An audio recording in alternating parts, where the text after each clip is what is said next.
Yon mga masters, bali 8 videos, araw-araw tuwing umaga na po tayo mag-a-upload. Maraming salamat sa mga solid kong masters dyan na patuloy pa rin na sumusuporta sa aking mga ina-upload na kwento o videos. At sa mga hindi nag-skip, maraming salamat po sa inyong lahat. At mag-iingat po kayo palagi and God bless. Magandang gabi mga masters, bali ngayon po ay 8 videos po ma-upload ko po sa aking YouTube channel. Tama nga mga masters, 8 videos nga po ma-upload ko. Yon, what's up mga masters? Nandito na naman tayo sa panibagong araw, panibagong kabanata na naman ang pagsasama-samahan natin ngayon guys.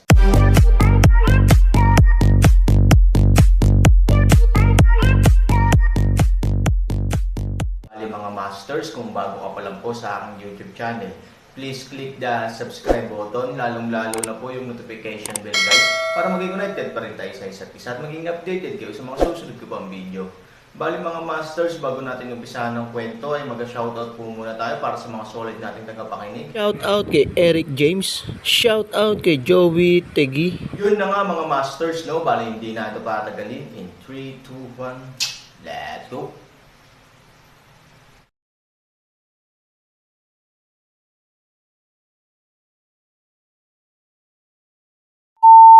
Fumang. Nang basahin ni Aaron ang pangalan, ipinagmamalaki niya, gusto pa niyang iwagayway ang kanyang kamay, at muntik nang mahulog sa lupa.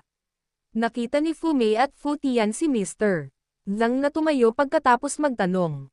Nakangiti lang sila. Nang marinig nila ang pangalan, tumigas ang kanilang ngiti sa kanilang mga mukha. Fumang. Paano magiging kakaiba ang pamilya sa pangalang ito? Sa oras na ito, sa likod ng karamihan, buong tapang na itinulak ni Fumang ang karamihan at dahan-daang naglakad palabas. Bagamat hindi alam ni Fumang kung bakit biglang tinawag ni Aaron ang kanyang sarili, mula nang ibuka ni Aaron ang kanyang bibig, wala siyang dahilan upang hindi. Gayunpaman, hindi niya alam kung anong gamot ang ibinebenta ng Aaron sa kanyang lung. Nang makita niyang lumitaw si Fumang, galit na galit ang mukha ni Fu Tian. Si Fumei at ang mga senior manager ng kanyang pamilya ay halo-halong din sa oras na ito. Fumang, yung traidor na tumulong sa pamilya, how dare he show up here? Anong ginagawa niya dito ngayon? Ito ba yung nandito para magpaputok ng palabas? Guard, guard, nagmamadali ang mga kapamilya. Sa may sumisigaw, daan-daang sundalo ang sumugod mula sa paligid at pinalibutan ang buong arena. Ang ilan sa mga bisita ay nalilito sa oras na ito, ngunit ang ilan sa kanila ay nakakita ng pinaghahanap na abiso ng Fujiya at ang bulong-bulungan ng Qinglong City, at alam ang tungkol sa pagkakaroon ng Fumang. Sila ay lubhang kakaiba. Ano ang layunin ng pagpunta ni Fumang dito? Fumang, taksil ka, how dare you show up? Si Fu Tian ay lubhang pag-alit at direktang inatake ang isa't isa sa mismong lugar. Siya ang pinakamalinaw at pinaka-nag-aalala tungkol sa nangyari sa kanya at kay Fumang, lalo na sa kritikal na sandali kung kailan umuusbong ang pamilyang Fu. Ano ang hindi ako maglakas loob na puntahan? May malamig na ngiti, dahan-daang umakyat sa stage si Fumang. Sinulyapan niya ang masikip na mga sundalo sa ilalim ng entablado, at tumingin si Fumang sa Aaron. Tiningnan din ni Fu Tian ang Aaron at tumawa, ano? Isipin mo na natatakot ako sa iyo kung magdala ako ng master. Mayroong 100,000 elite, mga sundalo sa lungsod ng Chanho, masasabing lambat ito sa pagitan ng langit at lupa, at hindi ka makakalipad gamit ang iyong mga pakpak ng kulungan kung saan mo kami tinutulungan. Ano ang silbi ng isang maliit na pader? Nang marinig ito, biglang nagbago ang mukha ni Fu Tian, at tumingin siya kay Aaron ng mabangis, ikaw. Ikaw ba ang taong may maskara na dumating para tulungan ako sa simula? Nagkatinginan din ang mga executive ng Fujiya, gulat na gulat. Paano nila naisip na sila ay mga taong nakamaskara lamang na tinuturing lamang na sensational? Ito ay ang lalaking nakamaskara ang bumasag kay Fujiya. Sa tuwing naaalala ko ang gabing iyon, natatakot ang mga kapamilya. Bagamat hindi sila sinaktan ni Han Sanchen sa simula, ang kulungan ng Tianlong ay nasira at ang mga gusali at pavilion ay nasira, na halatang isa pang uri ng insulto. Si Fumei ay malamig na tumingin kay Aaron, at ang kanyang mga ngipin sa likod ay halos mabali. Sa paggunita sa kahihiyan ng pagtanggi sa araw na iyon, ang galit ni Fumei ay mahirap pakalmayan. Ikaw, anong gusto mo? Sigaw ni Fu Tianleng. Huwag kang masyadong mag-alala, Patriarch Fu. Nandito kami para lang makakuha ng trabaho. Ngumiti si Han Sanchen at naglakad patungo kay Fu Tian. Sa pagtingin sa Aaron na paparating, hindi maiwasan ni Fu Tian na bahagyang bumalik, halatang para kay Aaron itong lalaking nakamaskara, labis siyang natatakot. Kung tutusin, isa itong diablo na malayang makakalabas at makaalis kahit sa kanyang mga gusali at pabilyon. Kahit na pumunta siya rito, ramdam ni Fu Tian ang lamig ng likod niya. Isang grupo ng mga sundalo, sa oras na ito ang lahat ay sumugod. Nag-iimbot sa paligid ng Aaron. Nang makitang si Fu Tian ay natatakot na maging ganito, nakangiting sinabi ni Aaron, "Ano? Iba." Namumula ang mukha ni Fu. Malinaw na nandito siya para manggulo. Ano ang dapat labanan sa arena ng hamon? Paano ang pakikipagtulungan? Sabi ni Aaron na may matamis na ngiti. Cooperation. Ano ang maaari kong gawin sa iyo? Tulungan ang langit malamig na boses paraan. At saka, bakit makipagtulungan sa iyo? Nanalo ka sa punong garrison. Kahit na aminin ko ang resulta, ikaw lang ang aking tao. Hindi nasisiyahan si Fu Tian at natuwa. Bakit? Okay lang bang lipulin natin ang palasyo ng Baguio? Mahinahong sabi ni Aaron. Ngunit sinabi ng Aaron na ang ulap ay magaan at ang hangin ay malinaw. Ano? So, ang lalaking iyon ay ang lalaking nakamaskara na tumalo sa 70,000 tropa ng bundok ng Tianding. Panipi, hindi. Siya ba ang lalaking nakamaskara? Damn, why not? Nakalimutan mo na ba kung paano napatay si Dashan sa pamamagitan ng kanyang pagpalakpak? Panipi. Naalala ko, yung lalaking yun talaga yung lalaking nakamaskara sa palasyo ng Baguio, yung Fu Mang katabi niya, naalala ko yung mga nakatira sa bundok ng Tianding ang nagsabi ng ganyang pangalan.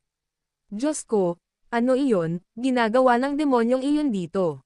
Ang lahat ay hindi maaaring makatulong ngunit bumalik ng ilang hakbang.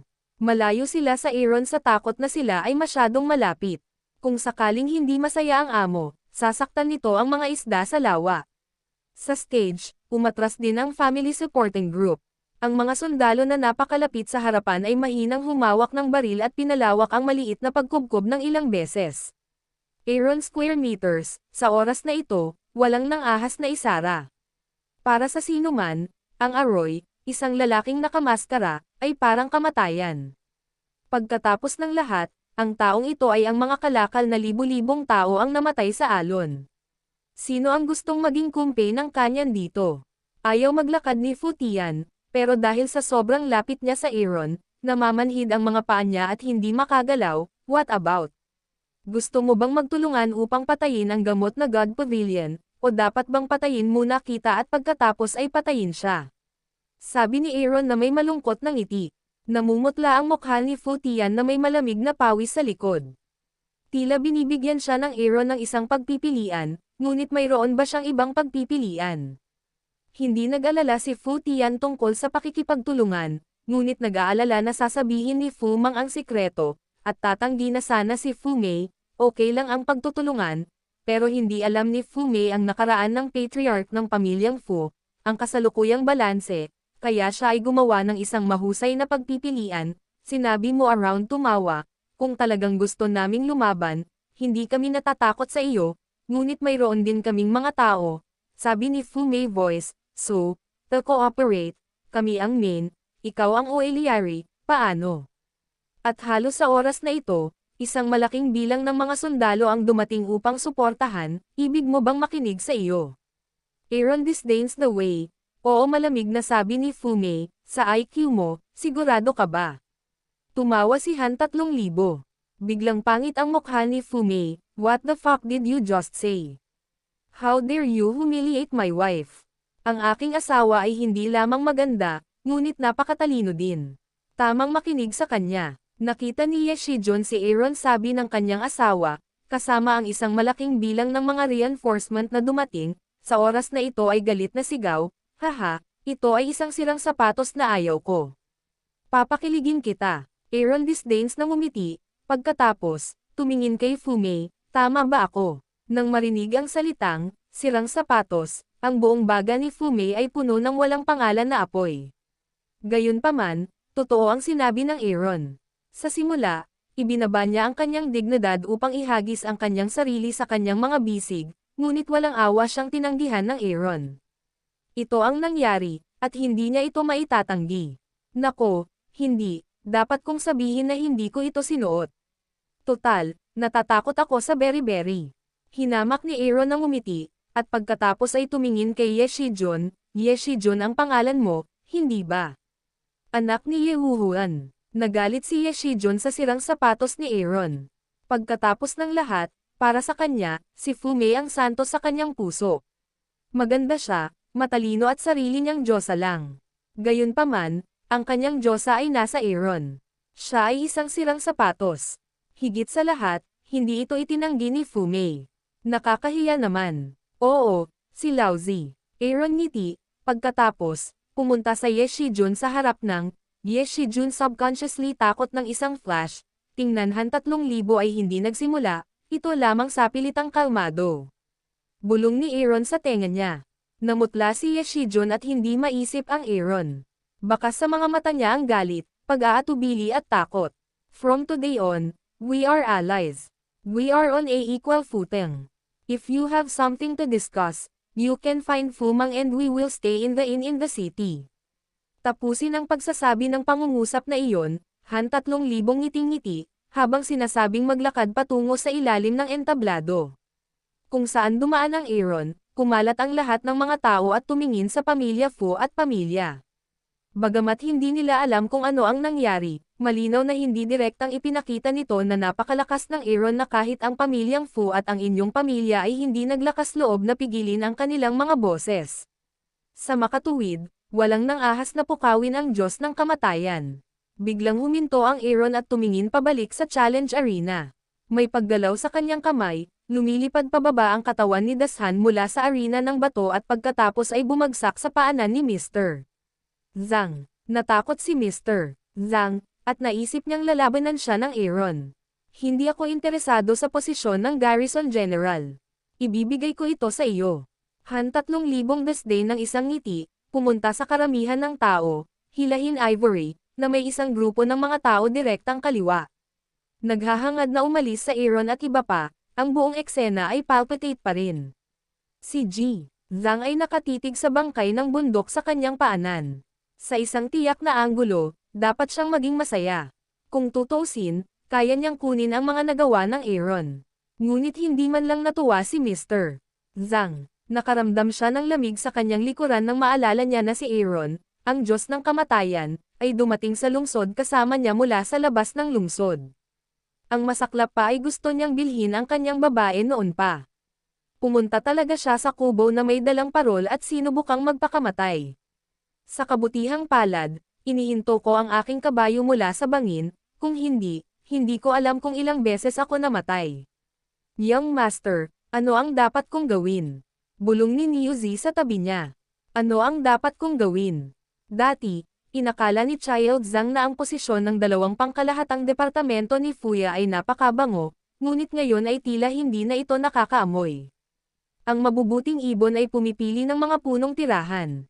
Tara na. Pagkatapos magtimbang sandali, ikan-away ni Mr. Zhang ang kanyang kamay, iniwan ang bangkay ni Dashan at umalis na may kasama. Habang pinapanood si Mr. Zhang na umalis, iniisip ito ng ilang tao at sinundan siya upang umalis. Kung tutuusin, makikita ng sino mang may kaunting sense na mas malakas ang Aaron. Ito ay dahil ang ibang mga tao ay maaaring gumawa ng gulusa. Engranding piging ng Fuya at Fuya ng mag-isa, ngunit sina Fuya at Fuya ay hindi nangangahas na umutot. Bagamat sa panlabas ay pagtutulungan, madaling makita kung sino ang malakas at kung sino ang mahina. Sa makatuwid, ang orihinal na 1,000 table field, saglit lang, ay naging kalat-kalat, pagkatapos ay mayroon lamang mas mababa sa 3/5 bahagi. Kinurot ng palabas na kamay ni Fu Meiki ang kanyang kamao. Galit na galit siya. Matagal na niyang inaabangan ang malaking eksena, ngunit nagtatapos ito sa ganitong paraan. Hindi siya payag, hindi siya payag. Kung hindi ako maghihiganti, ay papanumpo kung hindi ako magiging lalaki. Sa isang dagandong, biglang tumingin si Fu Mei kay Ye Shijun ng galit. Obviously, hindi siya nasisiyahan sa duwag na performance ni Ye Shijun ngayon. Gayunpaman, napaka-curious din niya, Aaron sa huli at sinabi ni Ye Shijun kung ano, kaya natakot siya sa ganoong paraan. Ano ang sinabi niya sa iyo? Hindi, wala. Sa harap ng mga mata ni Fumei, umiwas ang mga mata ni Ye Shijun at nagmamadaling tumanggi.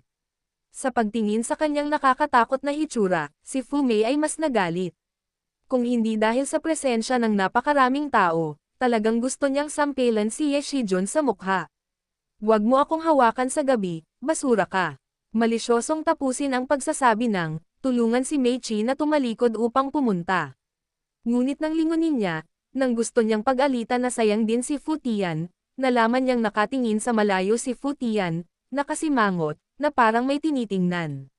Sinundan ni Fumei ang kanyang mga mata. Bagamat maraming tao sa dulong iyon, walang kakaibang mapapansin. Anong problema? Kakaibang paraan ni Fumei. Hindi, ako ito.